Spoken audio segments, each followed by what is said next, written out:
Hello and welcome to Food Chain. It's another week and I'm bringing you meat processing today. As you can see behind me, I'm at Parbs Meat, Parbs Food Limited, located at Lashibi in the Greater Accra region, and I'll be speaking with Mr. Isaac Inti, who is the director for Parbs Food Limited. We'll be speaking about the meat industry right from 1970 till now. Stay with me. My name is Emma Davis.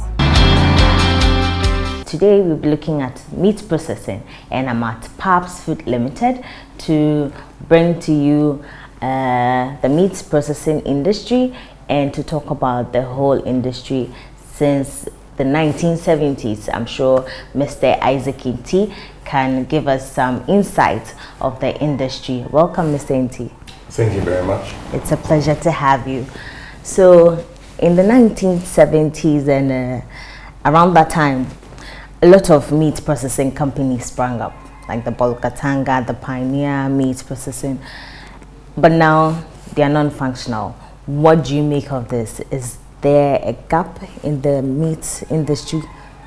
Definitely. I mean, there is a huge gap, and you mentioned all the meat processing companies that Ghana has, had, as it were, government and non-government ones, and today it is difficult to point to, those many companies that we had before.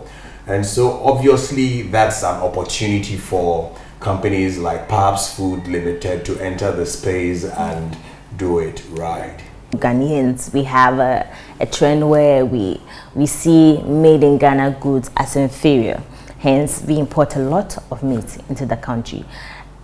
What do you make of this? How is Parbs Meat trying to fill that gap to, infiltrate the minds of people and tell them that this made in Ghana is not inferior, it's of good quality? So if you look at the industry, as of sometime 2019 thereabout, the deficit we had in Ghana is about 115,000 metric tons, and that's a huge one for me. Now, talk of filling that gap and making Ghanaians believe in the Made in Ghana brand such as Parbs Foods Limited, you would only have to do it and do it right.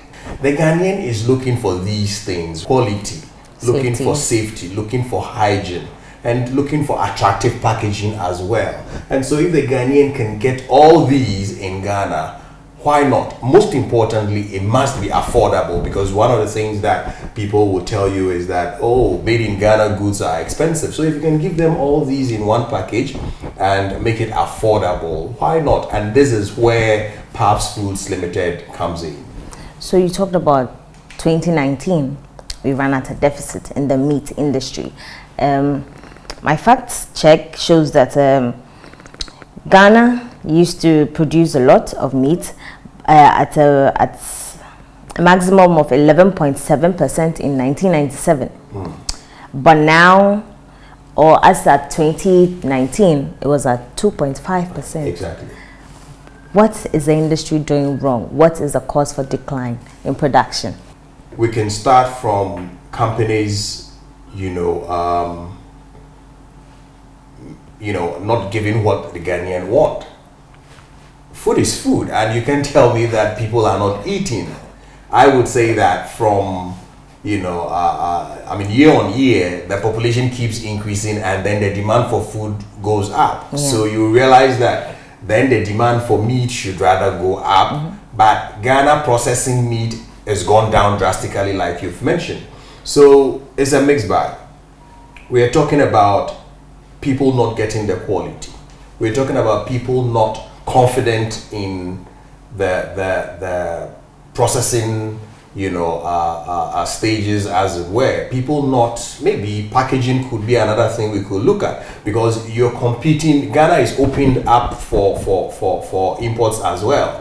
And so you're competing with all these foreign products and all that. So you must meet that kind of standard if you really want to capture the Ghanaian. The Ghanaian has become very sophisticated, if I may say so. So you talked about packaging. now we have the African Continental Free Trade. How do you think Ghana can take advantage of the trade agreement, especially through packaging?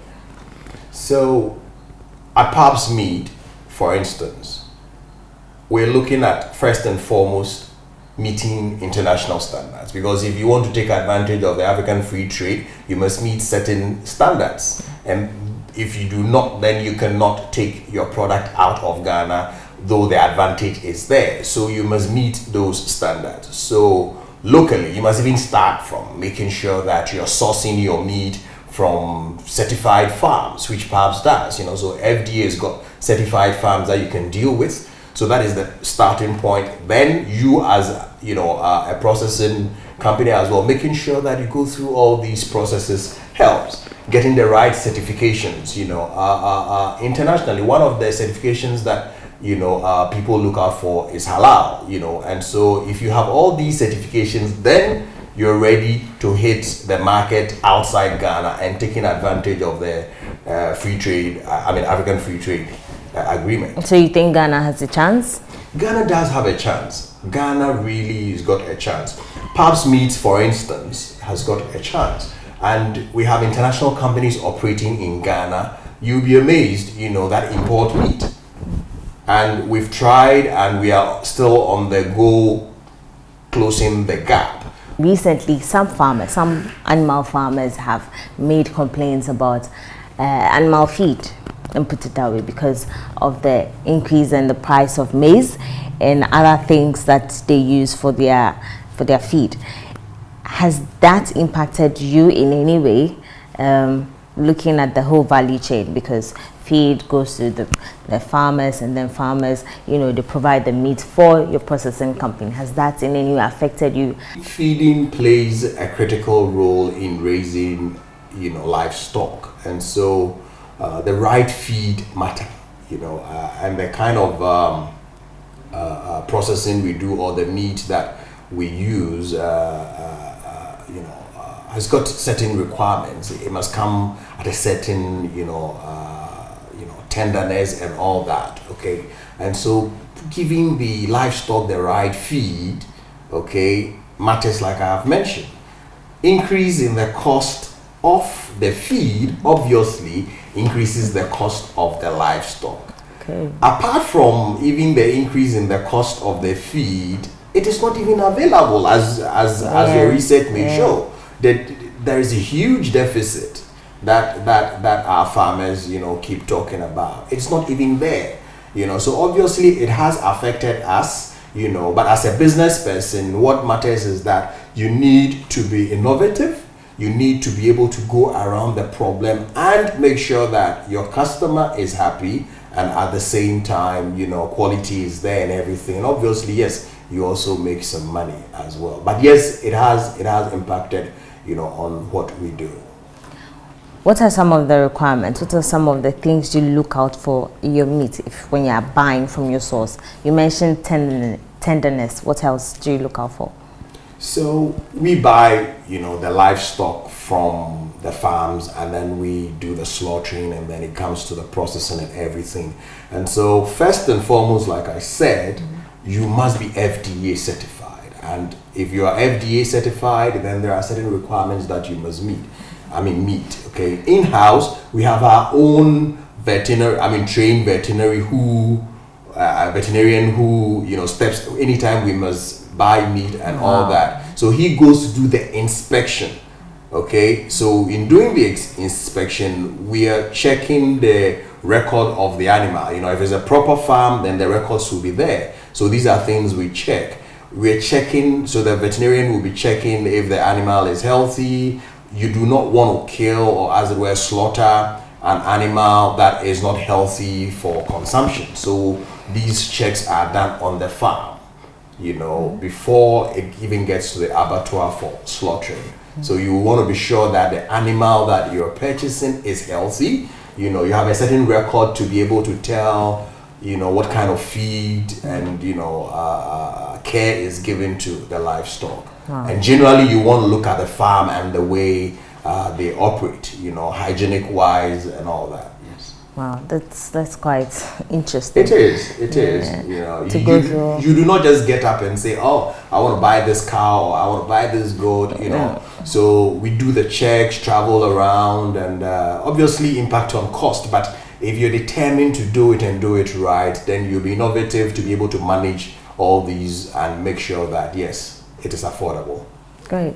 Let me go back to the factories that didn't survive in Ghana. One of the reasons why they failed was technology, the use of obsolete equipment, and then meat processing technology. With regards to COVID, you know, COVID has also taught us that, especially as Africans, that technology is very important. What is Parbs doing differently to stay in business? So I like the bit of technology, and as business people, we always look out for technology. Technology definitely makes life easier. Yeah. You know, it's rather unfortunate that people didn't or do not see that. Parbs Foods Limited is a 360. You know, has a 360 process which is backed by technology. Okay, so I'll tell you what.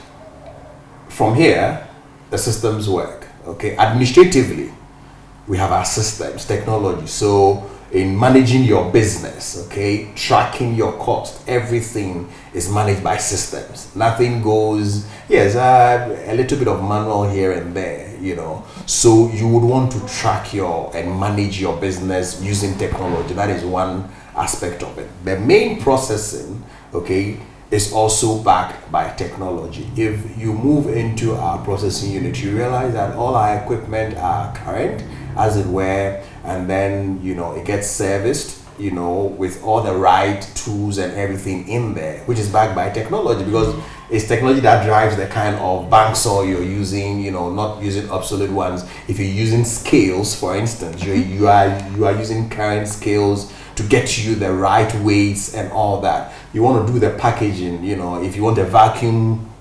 packaging machine and all that, all these ones are backed by technology. Most importantly, for Parbs to be in business for the next 10 to 20, 50 years, and possibly it becomes a generational business as we are thinking, is a fully automated abattoir. As we speak, there's a 10-acre land secured just for the start, you know, with a possible expansion. Wow. So how many employees do you have, and how many do you look at employing with your abattoir coming in place? So we're currently operating with 30, just about 30 people, Okay. You know, all inclusive, at our, you know, retail points and all that. And so we have about 30 that we are working with, but when we are fully fledged, we're looking at not less than about 200 people. Wow. All round, 300 people. You know, currently we have a partnership with Frafraha Melcom and Hacho Melcom. So all together, yes, we're looking at about 200 plus and possibly increasing it. Wow. Is Melcom your only retailer? We have our retail outlets there, as I've mentioned. So currently we have the two, and we have one coming up in Community 23 in Tema. Okay, great. We all know COVID-19 has affected a lot of businesses. How has that impacted on Parbs Meat? I mean, we if we start talking about COVID right now, then, you know, we wouldn't finish. Globally, I mean, it's affected every single business, and so Parbs cannot be an island in this. We have been affected, you know, because we serve, you know, our clients, and our clients also serve others. Okay. Hotels went down, restaurants went down, flights and the entire hospitality and tourism, where you know that a lot of food, you know, business happens, went down. So obviously the demand, you know, went down, and that has affected us. But gradually it's picking up. You know, the airlines have started again, and you know, hotels and restaurants have also started gradually, and so it's picking up. But generally, I can say that because the demand for food and eating in restaurants and flights and tourism in general went down, it did affect us because yes, the demand wasn't there. So, one last thing. What do you expect of government to do in the meat industry to meet international standards? So, we need to invest in our equipment and testing and then monitoring as well. So I'm talking from the angle where we need to strengthen, say, the FDA. We need to strengthen, certification, standards board. Standards board. You want to strengthen them as well, so that you would be sure that they will go round. You'll be sure that they will be doing the monitoring. In Ghana, yes, we have laws. As for laws, we have laws, but what is important is the enforcement. What is important is the enforcement. So I think that government would have to strengthen the institutions to be able to do the enforcement. Enforcement is critical. For me, the farmers are at heart. What should be put in place to make these farmers comfortable to be able to produce more so that companies like yours can take us to the international market? Generally, it's just, from the government perspective, you would have to create the enabling environment for business. And if business is thriving and agriculture generally is thriving, I always look at it from a 360 angle, because we rightly mentioned that farmers are crying because of feed and all that. If government looks at it from a 360 angle and we're looking at producing, it's all about supporting locals, so if we're producing feed here, we must look at producing the feed here, which will feed the livestock and all that. Then farmers can get it cheaper, which runs through a chain, and then we as processing companies also get it cheaper from them, and then the demand would grow, because if we are doing it considering the quality and safety, hygienic processes and everything, and we can still make it affordable, why not? Because if it is affordable and we can feed Ghanaians and have excess, that is when we can even think of exporting. But if you cannot feed Ghanaians, we can't even think of exporting. So the focus must be on feeding the Ghanaian first, but having to create access to the international world. Okay, thank you very much, Mr. Enti. Thank you very much. Welcome to Parbs Meat. I'm Viviana, the quality health and safety manager for Parbs Foods. Okay. So as you can see behind us, we have our process flow. That entails what we do. Those are head office where we process most of our corporate orders. So we purchase the livestock, which is from local farmers, who we ensure have a minimum of good agricultural practices. Once the livestock is purchased, we take it to the Accra abattoir where the slaughtering is done.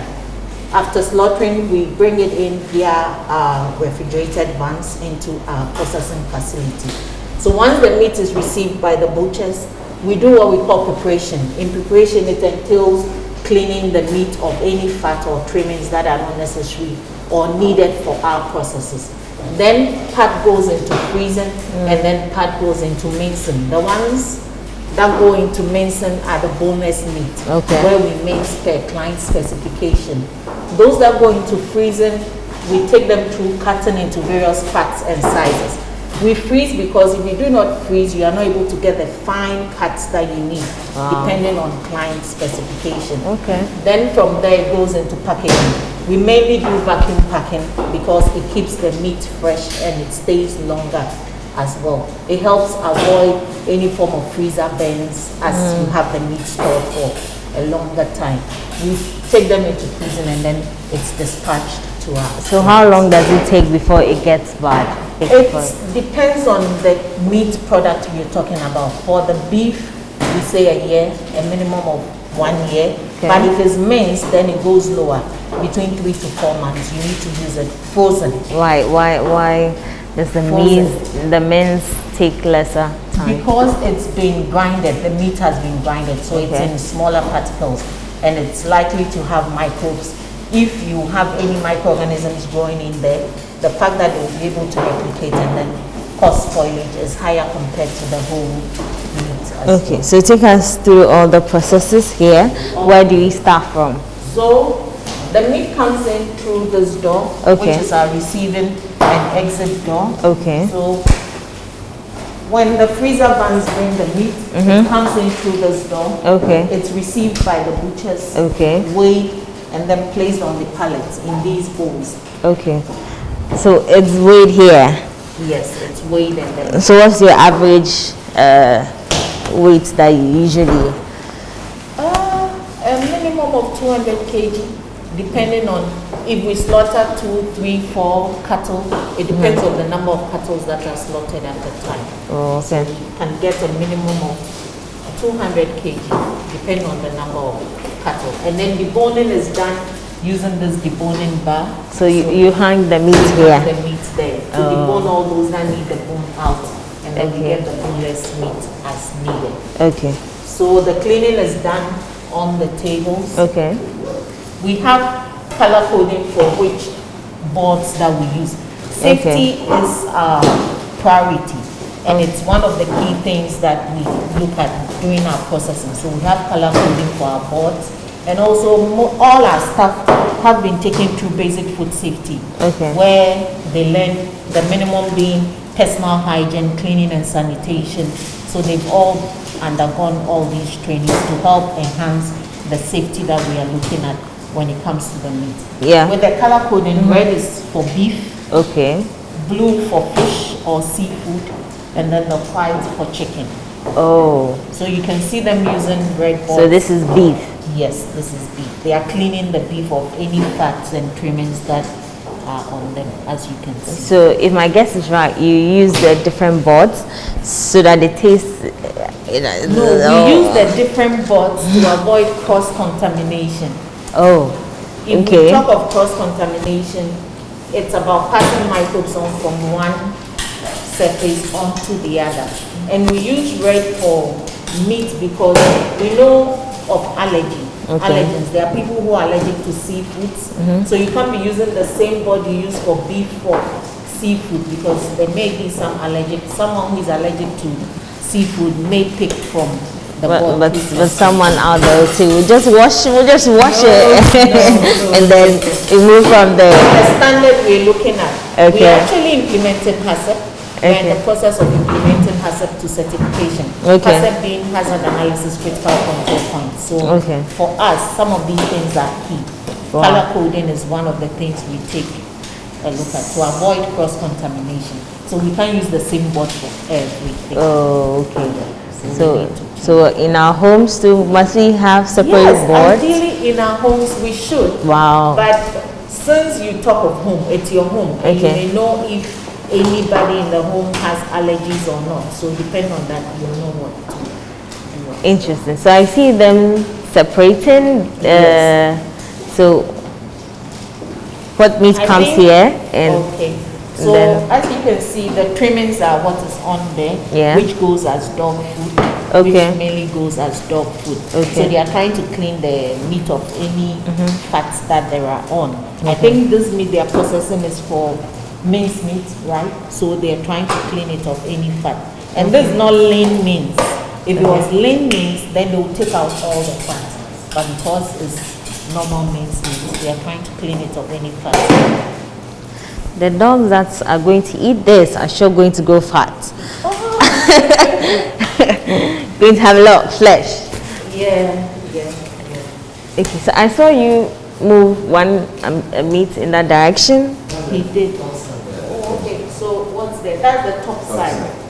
Okay, So what does that for mean? beef, there's a butcher's guide which is out there. Okay. I'm sure I'll show you. So for the beef, there are different parts of the beef. Okay. I think, Francis, can you help us with the different parts of the beef as they are? The top side, the trimmings that's either for dog food or for mince meat. Okay. Then we also use the top side for dice. We also get the back fillets from the shoulder, and then we get fillets as well also from the boneless. Oh, So I think there's a sample of that fillet. This is the back fillets. Yeah. And this is a Okay. sample of the top The side. top side. Okay. And this is what we use for the mince meats. Okay. So what do we usually get on the market? Because if I'm going to the butcher and you only order for. They give you anything. Yeah. They give you the shoulder. They can give you the back fillet, depending on what they have. Okay. But for we separate them. So if you order for top side or you order for your fronts or flanks, you order for your strip loin, we give you the back fillets. You order for your, that's the back fillet for the strip loin. Okay. Then if you order for kibs or ram steak, we give you the top side. Okay. What is this used for? Those are mince. Okay. So that's what we use for our bulk mince. Okay. We have the big one and then we have the small one. Okay. Most of the time, because it's corporate orders, we have the mincing coming in large quantities, 200 kg, 100 kg. So we use the commercial mince. Oh, okay. So it's a commercial mince. So, like, what's the size? If you to weigh it, I mean, how much can this mince? It can mince close to close to 200. 200 kilos at a time. And So your with refrigerators? Yes. These are mainly holding refrigerators. Okay. So once the order is being processed, we have larger storage facility out there. Okay. So for the time whilst they are processing, they hold them. Okay. And then once it's completed, they put them on, it's taken on the trolley and then it goes into the main holding facility. Okay, so this is the This vacuum is the vacuum. packaging. Yes. Our products always go out with labels.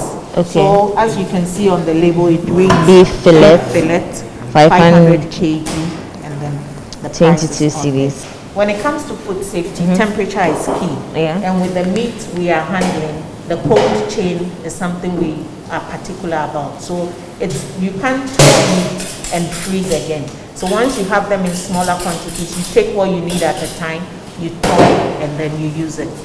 So this is 500 grams of beef fillet. Vivian, how do you get your butchers? The butchers, yes. Okay, so usually there is an advert out there, and then they come in, they go through interview, and then we do what we call the food handlers test. A bit because of the rubber. Oh, okay. We do what we call the food handlers test, Okay. which is a requirement by FDA and the municipal, and for the safety we are looking at. So they go through their food handlers test. Once everything comes out okay, we take them through basic food safety, like I said, where we have personal hygiene, cleaning and sanitation as part of, and then they come on board. Okay, so after packaging, what next? You put them in the vacuum. Because we always want the rubber to be neat, so if we see a small stain, we clean it. Okay, and see. So it's vacuum. Okay. And We give it a specific maybe seconds for it to be able to vacuum up, depending on the product. okay. Because it's fillet and it's boneless, so you can give it for about 18 seconds. 18 for it to be very. So today, I've been an employee at Parbs Food Limited, like for just like 5 minutes. I have packaged meat, and this is the outcome. And then, like Vivian explained, is to take out the air in it to preserve it for longer duration.